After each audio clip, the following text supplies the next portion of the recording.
That's very well put.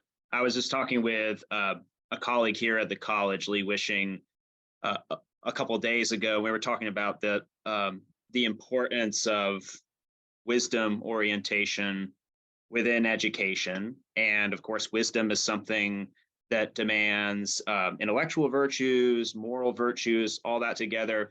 But if you try to, I don't know, go through some kind of analysis and get to a place where I say, well, here are all the necessary and sufficient conditions for what it means to be the kind of wise person, student, integrated student we hope is emerging into adulthood. That's really hard. First of all, it's really hard to do. Second of all, what really matters is actually, I think at the end of the day, how faculty are presenting the life we're inviting students into in the classroom. I remember when I was a student at Grove City, during my undergraduate experience, I remember somebody who taught our humanities, civilization, culture, and the arts course.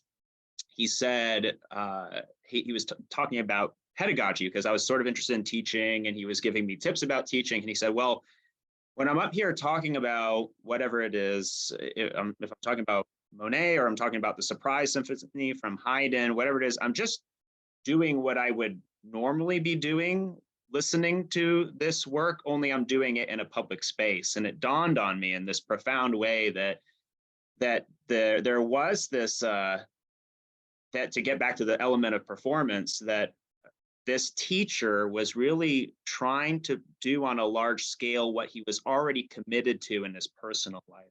That to me is one of the things that's it's such a blessing. On one hand, it seems so easy, that idea of simply taking my affections, my likings, my interest in a work and bringing it into the classroom space. It's also really challenging to think about what a great responsibility that is to do that effectively. So I suppose when it comes to something like the question of what's the student we hope to form through the 4 years of education that we offer at Grove City, we ought to be saying, and I think it's our conscious desire to do this, that we want to come into the class and do the kinds of things that we hope a student will do, pursuing a life of the mind, pursuing a life of goodness after college.